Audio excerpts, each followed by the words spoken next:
Good evening, everyone. I'm Gretchen Crosby Sims, Executive Director here at the Institute of Politics. We are really pleased to welcome Blair Imani and Rachelle Baker to campus this evening, and we look forward to their conversation with Lolly Bowen of the Chicago Tribune. Their new book, Waking Our Way Home, The Great Migration and the Black American Dream, is for sale in the hall, and they will be signing copies after the event. I want to mention a couple of upcoming events. Next Monday, we're going to be hosting a panel discussion on the labor movement with Sarah Nelson, president of the Association of Flight Attendants, and former IOP Pritzker Fellow and former New York Times labor reporter Stephen Greenhouse. On Thursday, Rick Santorum and Bill Kristol will be having a friendly debate on the future of the Republican Party. The conversation will be moderated by IOP Pritzker Fellow Margaret Hoover. And as always, information on these and our other events is on our website at politics.uchicago.edu. We will have audience questions after Lolly's conversation. We will have a microphone in the center aisle, and we reserve the first 3 questions for students. Please make sure that your phones are on silent, and if you need them, restrooms are downstairs. And now, to formally introduce our panel, is Layla Al. Layla is a 4th-year majoring in global studies and minoring in human rights. During her time at the IOP, she has been a member of the Leaders of Color cohort and the W+ cohort. She has also served as president of the African and Caribbean Students Association, and finishing off her leaderly pursuits, this year she is the co-chair of the IOP's Student Advisory Board. Please join me in welcoming Layla to the podium.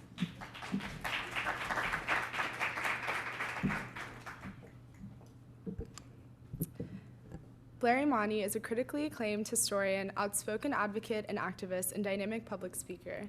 Hailing from Los Angeles, California, Blair Imani attended Louisiana State University, where in 2014 she founded Equality for Her, a nonprofit organization that provided resources and a forum for women and non-binary people to feel empowered. Her fearless leadership took her to the front lines of anti-police brutality protests, and following her arrest at the protests of Alton Sterling's murder in Baton Rouge, Blair began building a platform and social media presence to organize and create awareness about injustices in Black, queer, and Muslim communities. She has authored 2 historical books, Modern Her Story, Stories of Women and Non-Binary People Rewriting History, and Making Our Way Home, The Great Migration and the Black American Dream. Blair currently serves as the official ambassador for Muslims for Progressive Values, one of the oldest progressive Muslim organizations supporting the LGBTQ community, and she dedicates her platform for advocating for the rights of marginalized people around the world.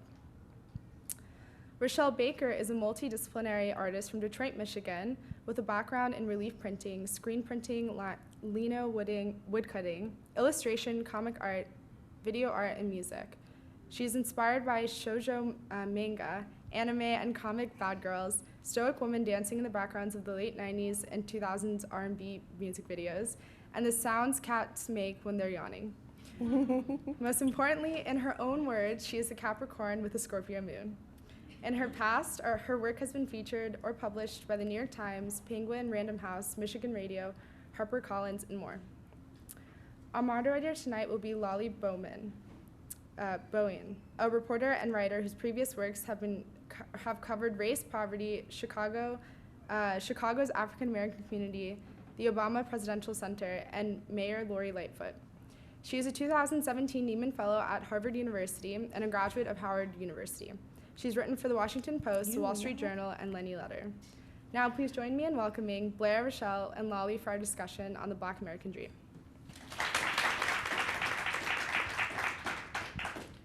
Thank you. Thank you so much, Layla, for that lovely introduction. And thank you to all of you who have come out tonight to hear this wonderful conversation. I want to start off by saying Happy Black History Month. Thank you. Same to you. So I wanted to start off talking about this beautiful, beautiful book. Hopefully you all have your own copy and you've gotten a chance to look at it, but if you haven't, you'll get one tonight, especially after you hear about the contents in this book. Earlier this week, I was reading a story about Ta-Nehisi Coates and how he connected with the artist Khalida Rouse to do the artwork on his book. And so I wanted to start off by talking about the artwork, the imagery that you have on this book. Tell me, who are these people and why are they on the cover of your book? I will certainly do that. It's actually my favorite thing about the book. They say don't judge a book by your cover, but we are human beings, and we do it every day, both in the literal and figurative sense. So right here on the end, I'll show here, is myself. I decided to make a cameo on this book and my previous book. Oprah does it every issue of Oprah Mag. Why not I? And so you have myself. Well, I think there's a little glare from the glass. But there's a beautiful rainbow. I'll talk about this.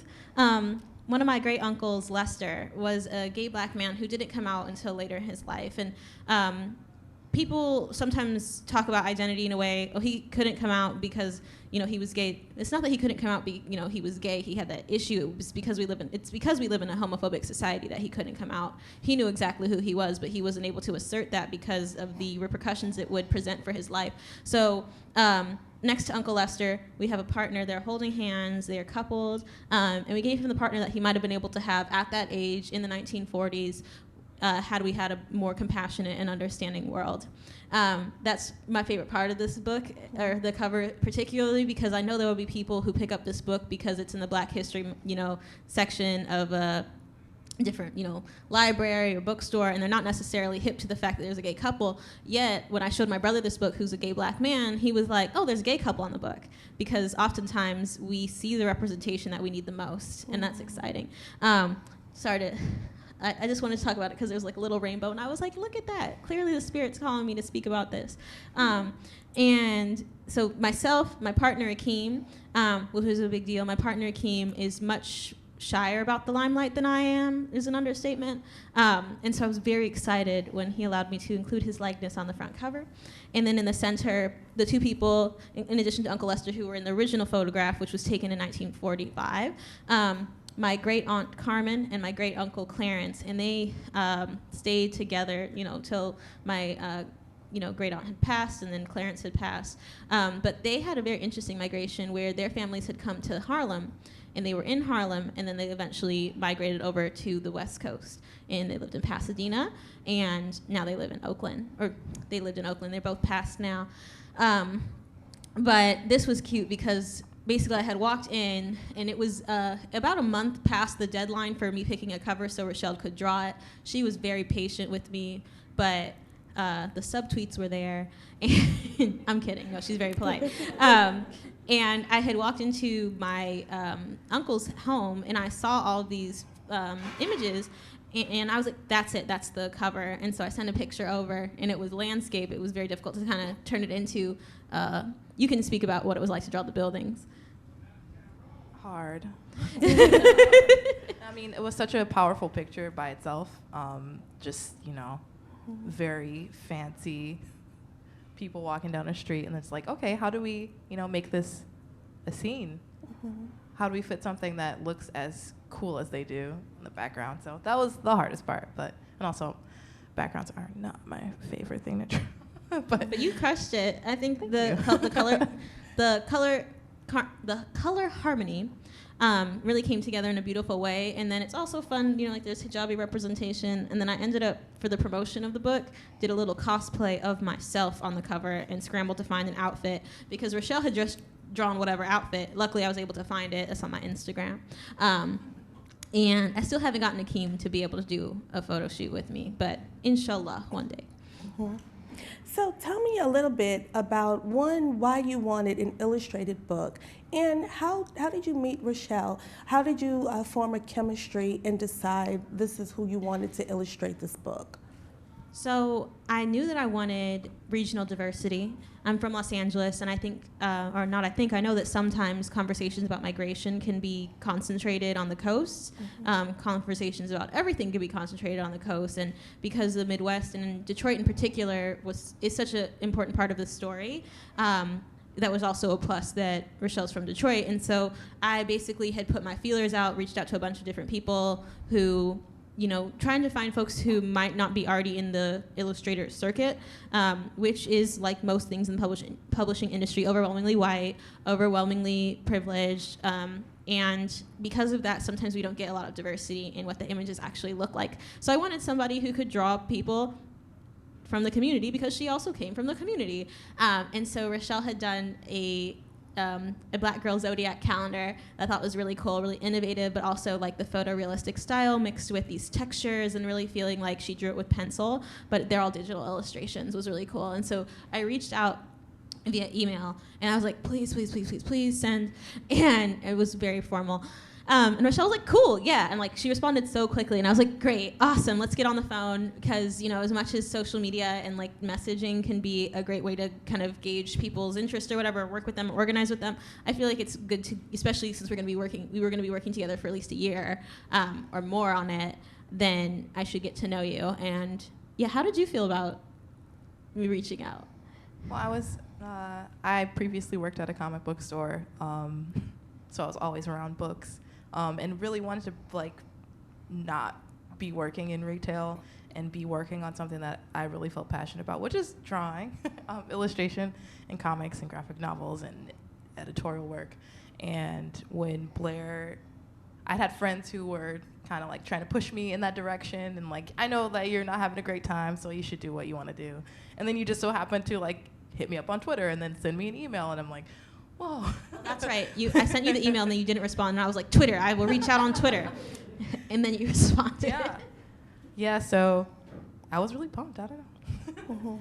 And then as far as wanting to have the illustrations, I think that, I keep saying I know that when we look at books, we are judging them by the contents, and oftentimes because of our youth and the way we've grown up and the way that illustrations are part of like childhood, illustrations can feel a lot more accessible. And so this text is written at a 5th grade level. Most magazines are written at a 5th grade level. Most Americans read at a 5th grade level. And I was able to write about that in a more accessible, write about these things in a more accessible way, and still retain the meaning and the context and the depth of it, but just bring it to more people. Because oftentimes when there's information about why public housing is such a crisis, or why the housing discrimination resulted in 98% of home loans between 1934 and 1968 going to white people exclusively.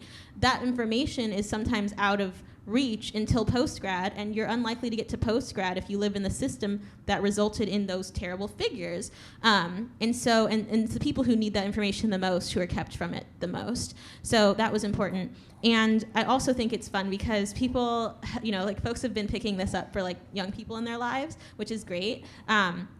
I recommend it for 12 and up, but also like just keeping families engaged. And Common Sense Media gave us a great rating with that. They basically like they hit on the head everything I was trying to accomplish with this book in the review, and I was like, yay!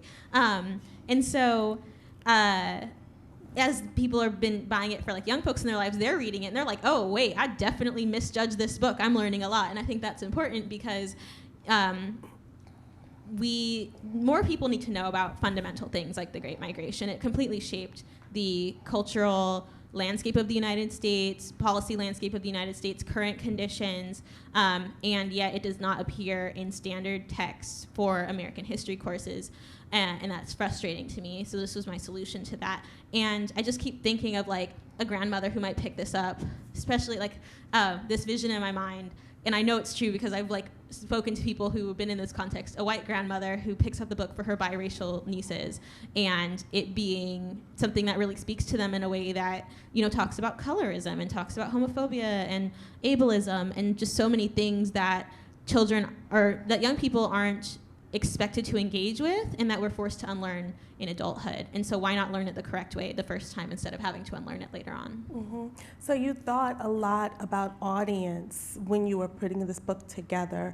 Rachelle, the imagery in this book, all of the images are so colorful and robust and sophisticated and accessible. But I'm sure there was a challenge because you have the cover image that has the real life Blair and her real life relatives, but then there's some unknown figures in the book. How did you approach the artwork? How did you approach the illustrating of the book, of illustrating some people who are famous, some people who are known, and some people who are less known? Well, when we first talked about what we wanted the images to look like in the book, we thought about like looking through our grandparents or our parents' photo albums, so making it feel like anyone you look at, whether they're a celebrity or a random farm worker or a Pullman porter. It could be anyone's grandfather, anyone's uncle, anyone's great-grandpa, anyone's great-grandmother, anyone's nieces or nephews. When they're looking at this book, they can see themselves in it. So a lot of the photos that we source for reference were in black and white. I just wanted to make them look vibrant. And I even added my nieces into one page. So, you know, they can see themselves in this book, but also one day they can, show it to their maybe grandkids or their children or something like, hey, you know, a piece of me is in this book. So I just kind of wanted to make sure in each photo, whether it be an iconic photo from an event or anything, make it so that people can kind of put themselves in that position, because I know Blair talks a lot about how you can feel really removed from old photos, but it did not happen very long ago. Like, the picture could have been taken 100 years ago, and that's not long when you think about it. So I wanted to make sure that it didn't seem like long ago. So you can insert yourself in the situation or into what Blair's talking about in the book. How did you decide what images you would craft for the book? Because you write about dozens and dozens of historical figures, and you write about your own family in this book. So how did you decide who would be pictured in this book? One thing that was very important to me was to investigate and deconstruct how privilege appears and how Black history is told. The perfect example, I think, is with Rosa Parks. Rosa Parks was working as an organizer, yet her story is told as if she was a waif of a woman who was tired one day and said, "No, white people, I will not be moved." Or the shirt that's become very famous where it just says, "Nah, Rosa Parks." Great shirt, great company. But anyway, that's not what happened. It wasn't just like a no that happened out of nowhere and then a community rallied around her. It was very much that Claudette Colvin, who's illustrated here, who was a 15-year-old, I'll hold it up high, 15-year-old Black teenager, brown skin. She was pregnant at the time, and she was viewed as, well, basically she was part of the NAACP Youth Council, and she decided, she had felt empowered, but also she was very fatigued. She was pregnant at the time. And in her context, it was a situation where it was like, no, I don't want to get up. I literally can't get up. I'm tired. And then she was arrested for refusing to submit to this racist system. And then after that, there were 4 more women who, I won't just remember, I will just read from it. Is that all right? Yes, please. All right. In 1955, 15-year-old Claudette Colvin, pregnant at the time, was arrested for refusing to give up her seat on a segregated Montgomery, Alabama bus to a white woman. Claudette Colvin was a member of the NAACP Youth Council and felt empowered by the growing movement for civil rights. Colvin was not working as a protester or planning to take an arrest for strategic purposes. Nonetheless, Colvin's refusal to comply with the racist laws in Montgomery inspired additional acts of resistance, including that of NAACP Regional Field Secretary Rosa Parks, who was arrested for civil disobedience months later in order to craft a sympathetic public narrative. 1 month after Colvin's defiant act in the same city, 36-year-old Aurelia Browder was also arrested for refusing to give up her seat to a white passenger. In February 1956, 4 women, including Colvin and Browder, alongside 70-year-old Susie McDonald and 18-year-old Mary Louise Smith, who had all been arrested for refusing to submit to a racist system, joined a federal civil case called Browder versus Gale to challenge bus segregation in Alabama. While Rosa Parks is remembered for being the catalyst for desegregation of buses in Alabama, the Montgomery bus boycott, which began after Rosa Parks' 1955 arrest, could not have happened without the sacrifices of Colvin, Browder, McDonald, and Smith, and the learnings from the earlier Baton Rouge bus boycotts. In 1956, the U.S. Supreme Court upheld the lower court's decision in Browder versus Gale that ordered Alabama to desegregate buses, thus inspiring similar efforts in other states. And so, including Colvin's image was very necessary, and also her story was very necessary, because it makes more sense in a historical context that it was a young person who stood up to a system that was in place that was harmful, because that's how young people are. Young people are less socialized than adults. They are less willing to comply with a system that doesn't make sense to them. That's why we see across history, going back to the Fertile Crescent in ancient Mesopotamia to present day, young people are the ones who are driving change, and older folks are like, well, why can't they just fall in line when they were that same person just a generation prior, just years prior. And so that makes more sense in a historical context, but also colorism really impacts the way people are deemed as historical figures or not. The or not very specifically. And so we did small things like, not depicting certain folks in favor of other folks who were brown or hued to make sure that they got their time. We in fact omitted what would have been a beautiful illustration of Lena Horne, because as I was talking and reading about Lena Horne and how Lena Horne was very outspoken about her relationship with colorism and how she benefited from it in this twisted way, but still was never comfortable with it, I was like, well, then why would we depict her?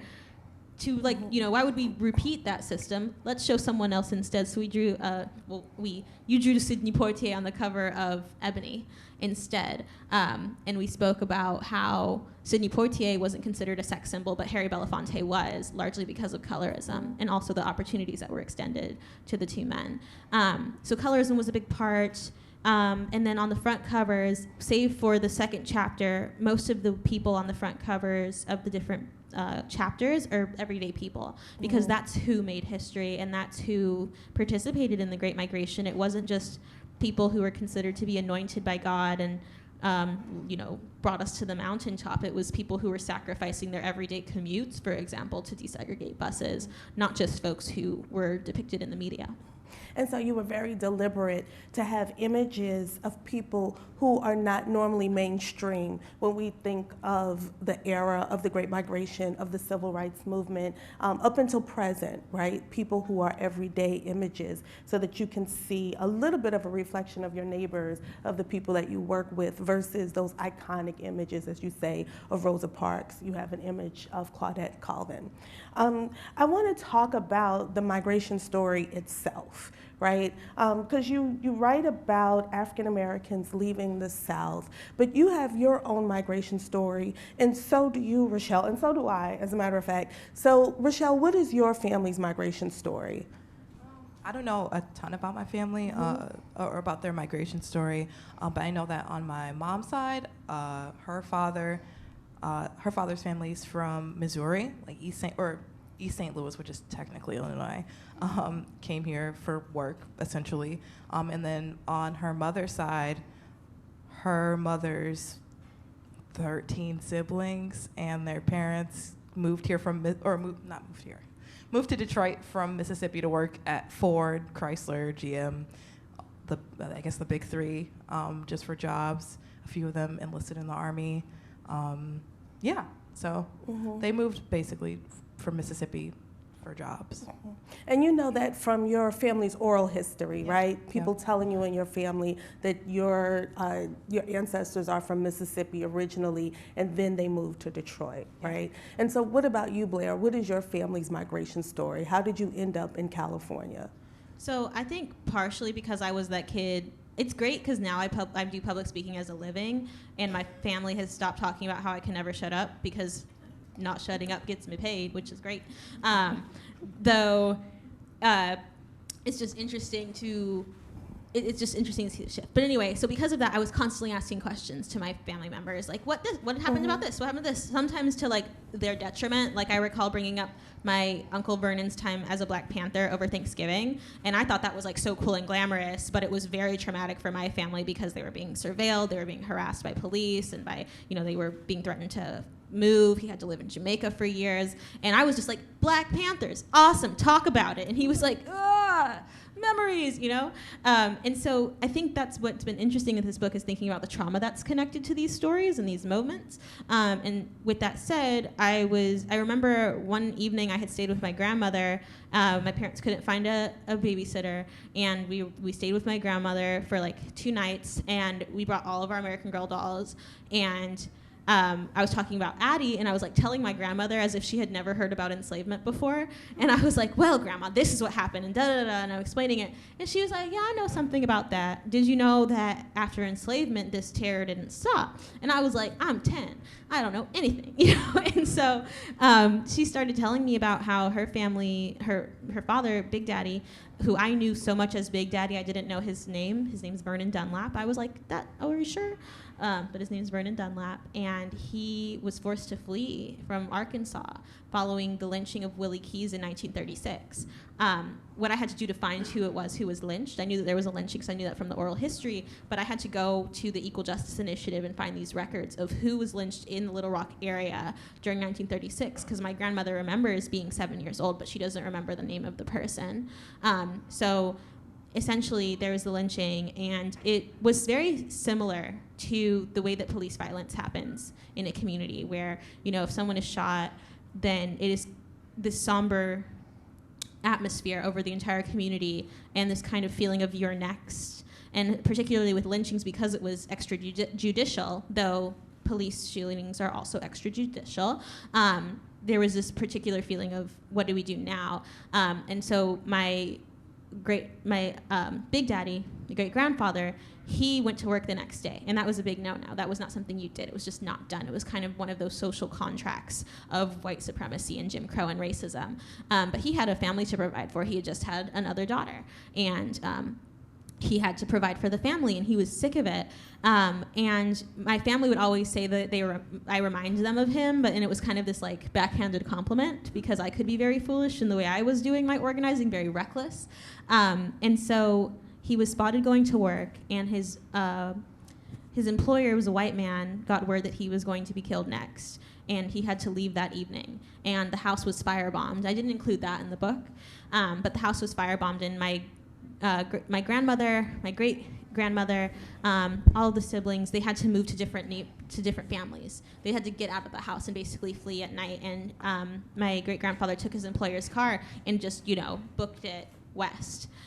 He was able to settle there with a church community, Second Baptist Church, start a laundromat, and then start to hire people from that community. And he came back a month later, which is remarkable. That is not usually what happens. It's not linear like that. Who knows? He could never have made it, and they would never have known what his demise was. The Klan could have chased him out. I wouldn't be here. And so it's just very, or I might be in a different, I don't know, it's an interesting thing to think about. And so that's my grandmother's story. Then that's why she moved to California. And she told me about the first time she went to a movie theater in California and what it was like to realize, well, why aren't we walking over there? Why are we walking back here? Why are we going to the balcony? Because of racism, and like having to understand that at such a young age. And then on my mother's side, my mother's family did the white passing thing. They were very fair-skinned, still are. And so that's the other migration that I really want to talk about at length, hopefully in another book or in another project. Mm-hmm. The number of people who didn't migrate from a physical location, but racially migrated, in the sense that for whether it was to survive or for internalized racism or both or a mixture of something else, decided to pass for white. And so that was kind of my mother's family story, and then reconnecting with her roots. But it is very much one of trauma. So when I was writing the book, I remembered those stories in the oral histories, and I didn't want to go back to my grandmother, who's now 92, and be like, hey, revisit this, in her current state, especially, because she's not doing well with her mental health. So I had to complement the oral history with research that has been done by other scholars. So when someone like Rachelle, or like myself, gives this general story that's been passed down in our families, do you think that part of the reason the story is so generalized, that we came from Mississippi and we just ended up in Detroit, that so much of the specifics are left out because so much of the specifics are traumatic? I absolutely think so, because when I was fact-checking with my grandmother, she was like, who told you that? And I was like, you did. And she was like, you were listening? And I was like, I'm a sponge, But I definitely, with having said that, made me realize that she wasn't telling me the story with the intent that I would one day write about it, but she was just telling it to kind of pass the time. And that's often when oral histories happen, is when there's a moment of silence and people are reminiscing on something that happened to them that, once they say it out loud, they realize, oh my gosh, that was terrible. Like I was talking with, this is not the same, but just a similar example. I was talking to someone about how sad I was growing up that I couldn't use the comb that they gave to all the white kids and the Asian kids at my school because my hair was curly. And so that's why in all my childhood pictures, all my elementary school pictures, my bangs are straightened because I wanted to be able to run that comb through my hair. And that is fucked up. That is sad, that is just wanting to be part of a system that wasn't created for you. And I remembered that because somebody had one of those little combs, one of those little disposable combs, and I blurted out the story, and they were like, man, that's some racial trauma there. And I was like, oh, it is, isn't it? And I think that that's oftentimes what happens with families, is that it's easier to just say, we were there and now we are here, the end, than to go through the pain and the trauma of this is what happened to us, because it wasn't a singular thing. It was continued. And the fact that so many families left one place for another, and that other place was sometimes worse, that is another part of the migration story that has to be discussed. Yeah. So up on this stage, we represent 3 different migration patterns. Sometimes when you go to a church, or I'm sure a black mosque, and you introduce yourself to the religious leader, they'll ask you for African Americans where your grandparents are from, or where your great-grandparents are from, because They'll say, where are your people from? Where your people from, because it's indicative of your migration pattern. So my grandparents are from a small town called Lenore, North Carolina, and we ended up in New York. Thank you. Rachelle's family is from Mississippi, and they ended up in Detroit. Can you talk to us about why did black people, the millions and millions of black people, end up in Chicago? Why did I end up in New York? Why did Rachelle end up in Detroit? How did you end up in California? Why those routes? So that was an exciting part of the story too. And I was thinking about it one evening because in New York, I was getting yelled at by my partner because I was talking about how our neighbors were Mexican, and he was like, Blair, that's racist. They're like Latino. And I was like, no, they're Mexican from Mexico. He was like, that's a generalization. Why would there be Mexicans in New York?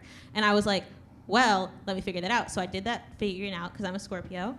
And I found out that there's a huge community of Mexican people, like Mexican immigrants, Mexican American folks in New York. He thought I was generalizing. I was like, no, I'm mad specific. Who came there because there was a bakery established there by somebody from Puebla, Mexico, and they basically migrated there because there were jobs and opportunities. And so they told their friends and they told their family members and they moved there. And so now there's this kind of micro community of like Little Mexico in Brooklyn, New York. And so he was like, oh, damn. And I'm like, I'm a historian. I know things. Anyway, and so I was also thinking about how we often talk about that when it's migration, immigration, but not migration, not internal movement.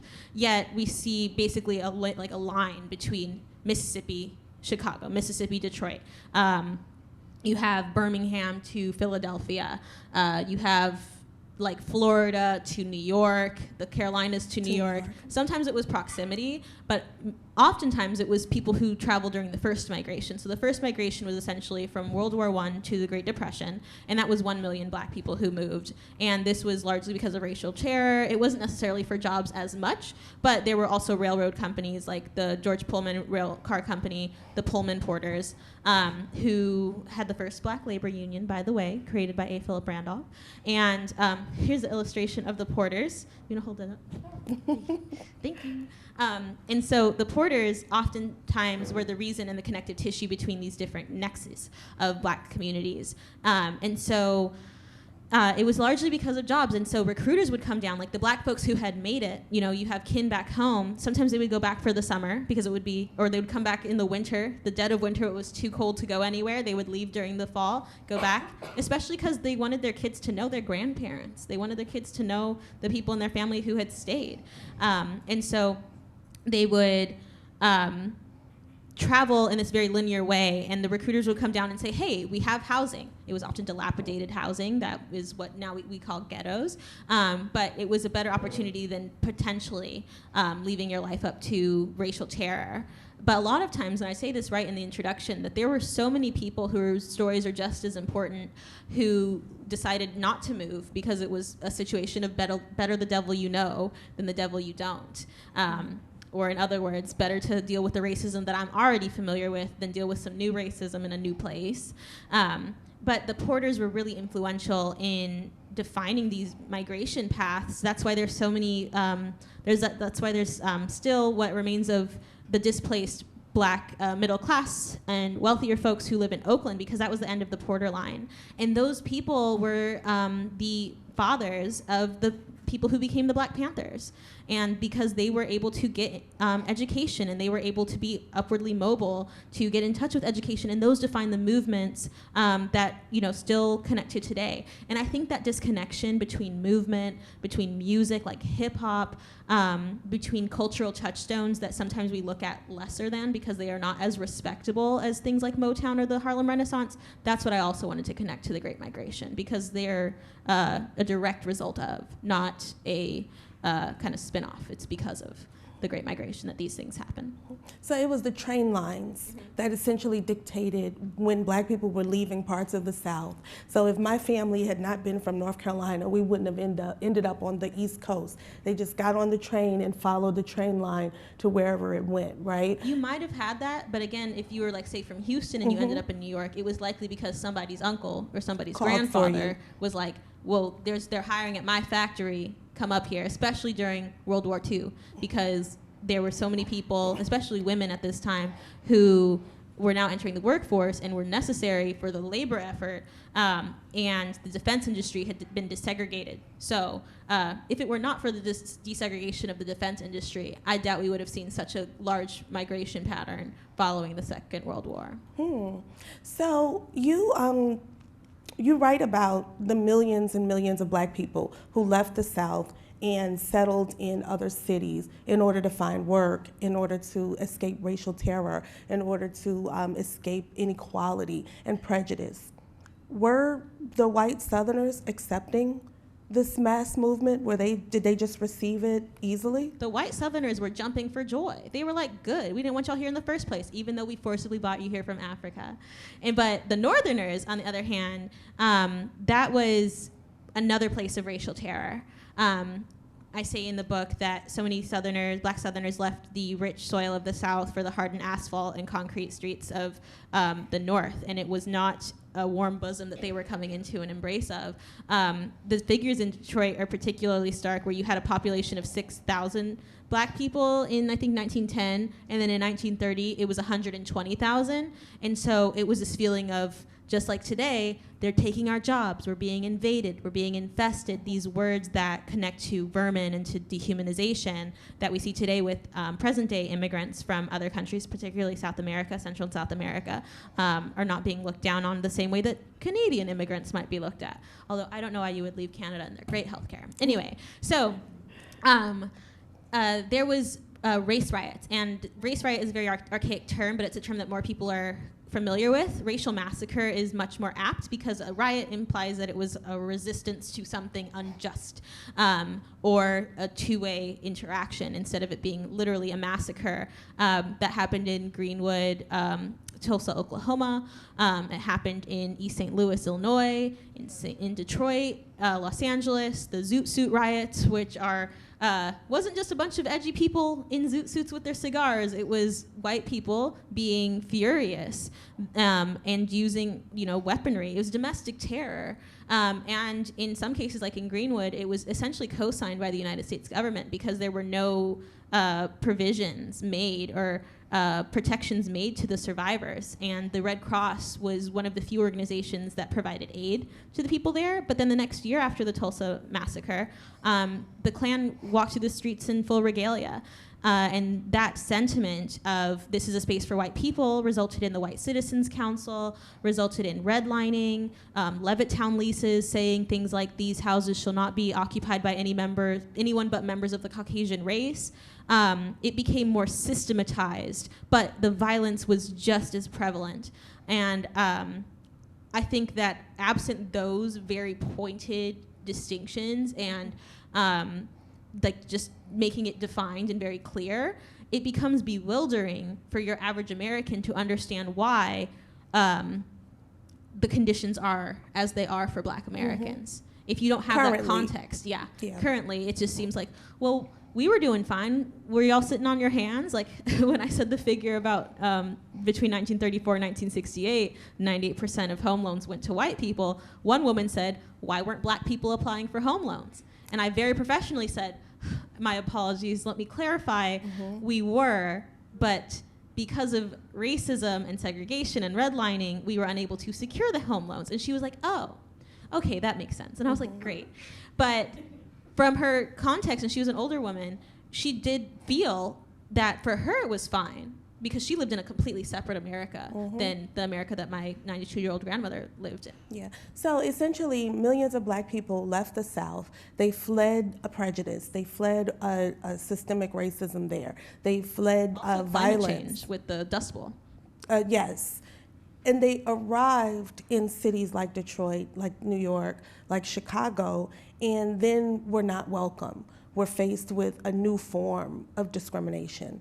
But although they were redlined and kept in one part of the town, although it was segregated, although the wages were very different from their white counterparts, they still left a mark on these cities. And you write about that.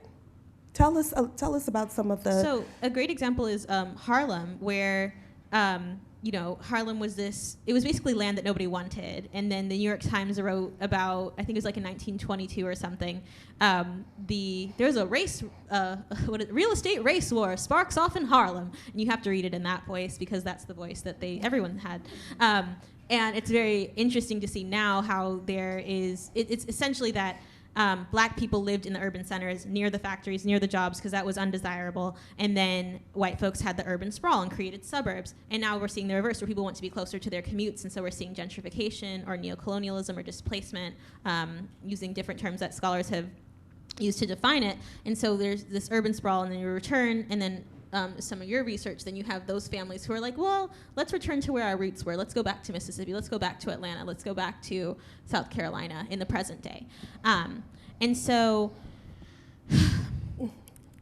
sorry, please put me back on track. Talking about the cultural explosion.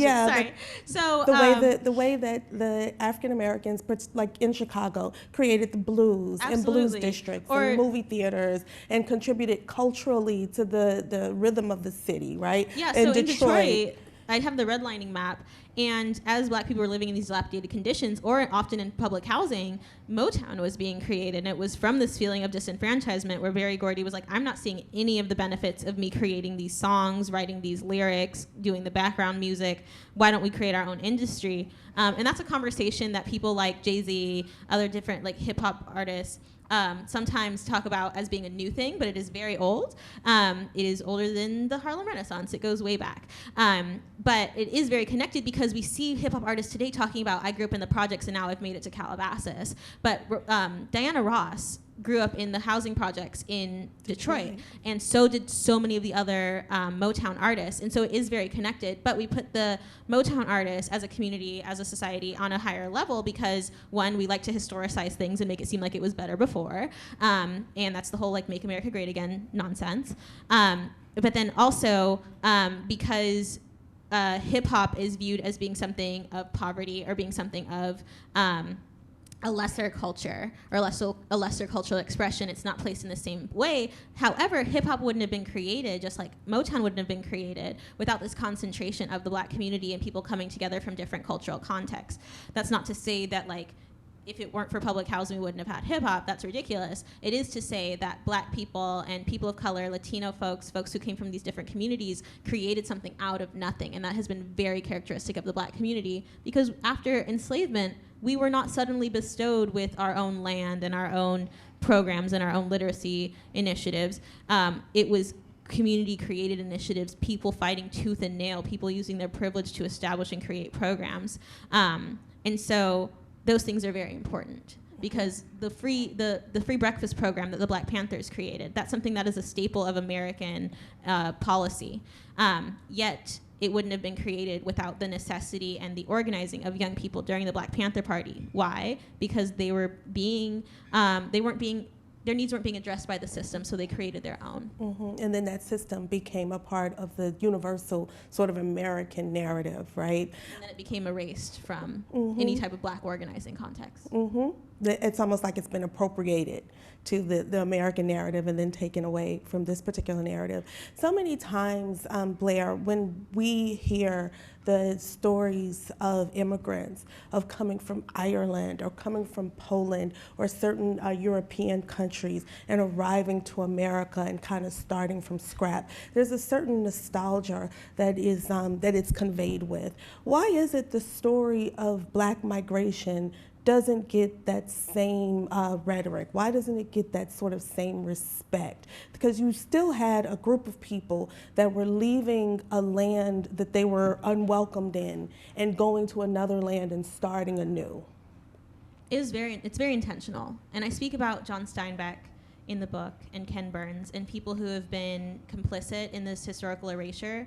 The Dust Bowl took place, and it was this 3-year period or 6-year period, depending on which historians you listen to, where because of unsustainable farming practices, the land was made barren. And it was unsustainable practices that the indigenous people had instituted, but because of genocide, were not part of this agricultural explosion. And so it was seen as a comeuppance, or particularly now, a lot of historians talk about it as a comeuppance. But during the Dust Bowl, we have this nostalgia of, oh, the poor Oklahoma farmers, the poor people who came from the Midwest, having to move to places like California. But it was a time when 40% of farm workers, documented farm workers who were at least being registered on the census, were Black. And Black Dust Bowl narratives are all but erased, except for the work of a lot of historians, contemporary during that time period and present day. So I call out Steinbeck and I call out Ken Burns, and these are American luminaries. And I'm told constantly that we have to read Steinbeck because American authors were not writing things. And I'm like, well, what about all of Zora Neale Hurston's literary works? What about Langston Hughes? What about Countee Cullen? What about, and then I name 18 people, and they're like, who are those people? And it's intentional that we are erased and that we are disembodied from our legacies. So if we never feel like we were part of America, or we feel like it's an American accident that we're here, and we constantly feel displaced and disoriented, then we will surely never be able to get our own footing. And if we are constantly told and gaslighted that we don't deserve things like reparations, then it will never happen, or that it's impossible. And so a lot of this book is me talking about things like how the United States has made programs and plans for fair housing, and has made plans for affirmative action in a wide-scale way, has made plans for child care, and yet we're told by politicians today that these things are impossible. So I think that's my duty as a historian, as an organizer who's now using history to organize the people, is to reorient what has taken place in the past and say what is possible for the future. But it is intentional. Mm-hmm. And that's almost what you do in this cover, right? In this cover image, is you give us an imagined America, right, for Black people, some rooted in history and in the past, and some of it in this vision that you have for the future. We have to open it up to audience questions, and we would like to get students to come up and ask the first 3. So please, we have the mic in the middle.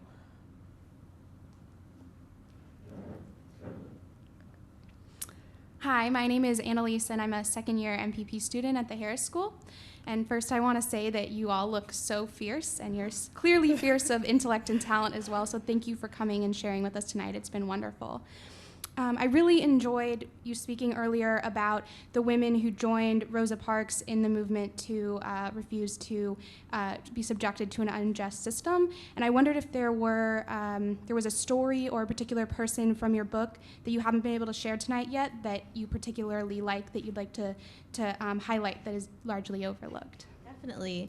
And just a... Ooh, I feel like I have one in your book. I want to hear from you then. But just a distinction that it was actually Rosa Parks was the last of all of those women to participate, but then got the public sympathy. So that was one thing I didn't get to say, was that oftentimes we have policy change, and then we need social movements to complement those changes. So Rosa Parks was the public sympathy aspect to this organizing work. But I want to hear from you, yeah. Tell them about Pauli Murray. How many of you know who yes, Pauli Pauli Murray is? Do you guys know Pauli Murray? Let's get out the glossary. So there's a glossary in the book too. I felt growing up that a lot of the Black history books that were robust in their discussions were super judgy. Like one of my favorite, by Virgil Aycliffe, the Encyclopedia of Black America, calls the founders of the Black Panther Party restless and impatient youth. And I'm like, you just felt that way because it was 6 years from the founding. But so I included a glossary, but I was really frustrated that like we were reduced to encyclopedia entries for such a long time. But so Polly Murray, to keep myself brief, I will read the entry. And I can alphabetize, okay. Polly Murray, 1910 to 1985. A black queer American activist, civil rights leader, lawyer, and ordained deacon and priest who studied and published works on feminism, intersectionality, before the term was coined, and gender theory. Murray's works include Proud Shoes, 1956, and Dark Testament, and Other Poems, 1970. So I didn't include any pronouns in discussions of Polly Murray because present-day texts discuss Polly Murray as someone who might have, definitely identified as genderqueer before that term was in common usage, but was also taking testosterone. And so I didn't want to misgender Polly Murray, and I didn't want to ascribe they, them pronouns to Polly Murray, because though the singular they has been around for millennia, it was not something that was in common nomenclature until more recently, relatively recently rather.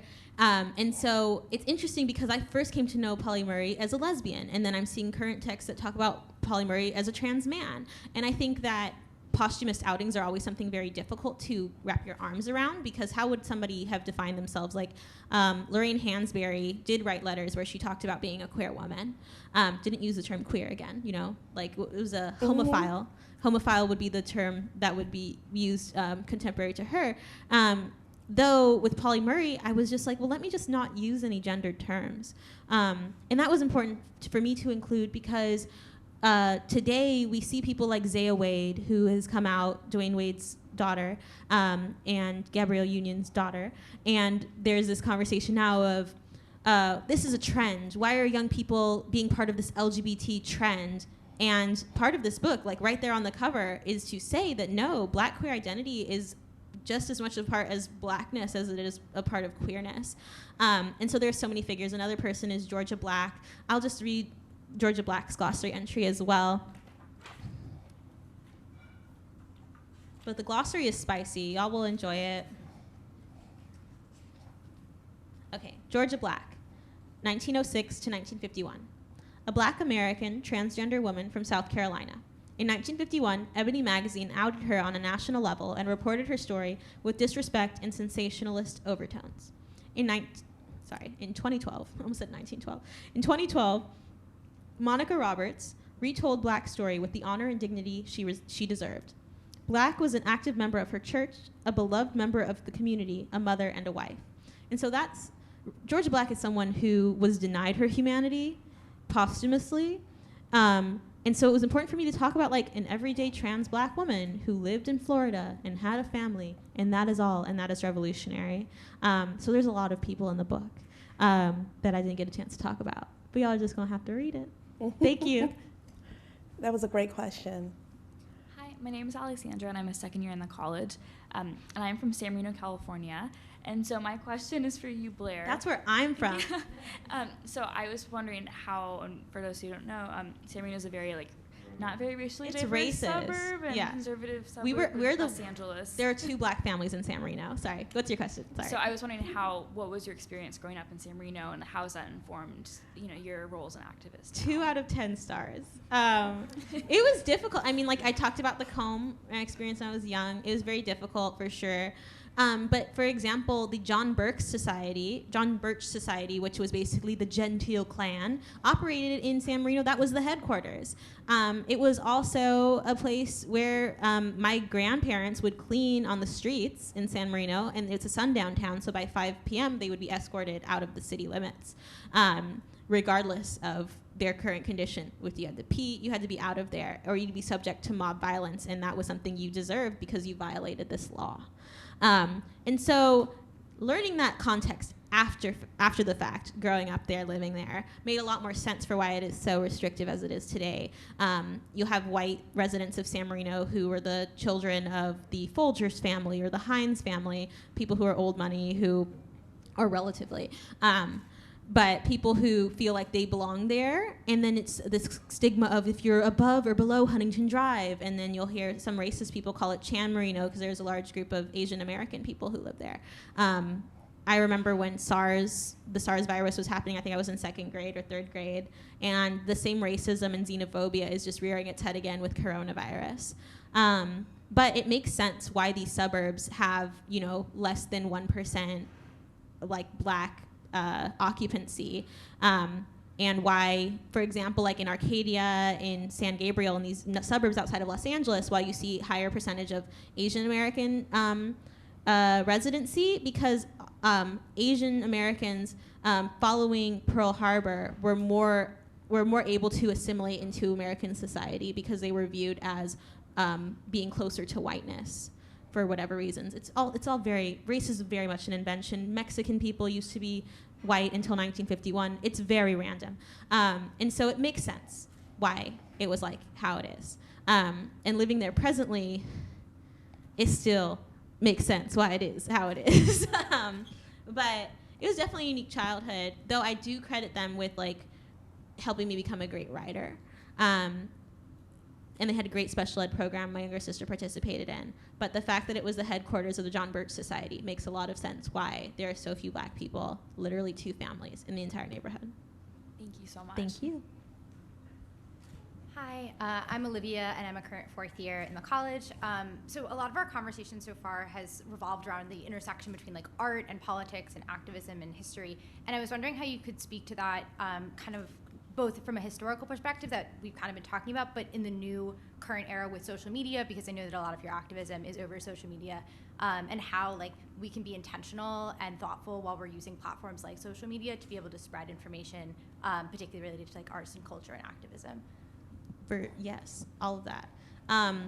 So Feminista Jones, who's a mentor of mine and amazing on social media, that's Feminista Jones, at Feminista Jones, wrote a book called Reclaiming Our Space. That's Reclaiming Our Space. And she breaks it down. I just would recommend that book. You go here, so I assume that you read a lot. So an assumption that I feel is valid. But I would recommend that book because she really breaks down how, similar to like Black social organizing programs that have been appropriated by like mainstream white culture, we have Black organizing networks that have been, like even the fact that like on TNT they'll have like hashtag whatever on TNT. That was started by the Black community on Twitter, and she connects the the use of diasporic languages in the Black community and the creation of things like slang or African American English to social media. Like you have Jalea, who created that dance. What's the dance called? The Renegade. The Renegade. And she had to really feel like she had to get on Twitter and make it plain that she created this dance that was being appropriated on TikTok. And so it's just a different way that society operates. It's not something new. Like the harassment and issues on social media aren't new. It's just human beings using a new tool to exact the exact same systems of oppression or liberation in a different manner. So in that same way, we have to be just as intentional and just as thoughtful and mindful about these things. I think being a historian, I feel very encouraged when I see something happen on social media. And people feel like, oh no, this is terrible, this is horrible. And I'm like, oh, just wait. This is just like when Rutherford B. Hayes ended Reconstruction in 1875, we'll be fine. And people look at me like, what are you talking about? I was like, I was there. I'm a time traveler. No, I'm not. But that would be cool. Anyway, I feel like I'm just very encouraged by the promise of a better tomorrow because we have had worse yesterdays. That's bars. Thank you. Thank you. Are there other questions? Please, you can use the mic. If not, Rachelle, I kind of wanted to rope you back in. I know you got to sit over there quiet a little bit, but I'm curious, because we have students here, if you could talk about how you found your calling in drawing and in illustrating, and how you're sort of modeling, who you model yourself after, who are your role models? Currently modeling myself after doing cosplay of my mother from 1997. But I was I have 2 sisters, but as a child I kind of was lonely, I guess. And I crafted like stories and friends and just like worlds to kind of take place of being like having friends. I had a lot of friends, but when I was in 5th grade, I had to go into homeschool because I was bullied. I didn't mean to laugh. It's not funny. But I was in homeschool for a few years, and so it's just like a lot of like being at home and not really having a lot of like human conversations or, you know, being around other kids my age other than my sister who's younger than me. So that I guess that's kind of how I got so into drawing, is that I just didn't have anything to do other than like read, do schoolwork, play Sims, and yes, the Sims. Did you play Neopets too? Okay, that's fine. We don't have to get into Neopets today. R.I.P. R.I.P. Neopets. But yeah, I guess just like being a lonely child and just like having to come up with random people, random creatures, and having a lot of downtime to work on that stuff. And also having an extremely supportive mother who bought me supplies, you know, made sure I was like in a program where someone could like check out my portfolio and see what I need to get done, buying me paint, buying me anything that would help like encourage me to do work. So that really helped me grow as an artist. I'm trying to think.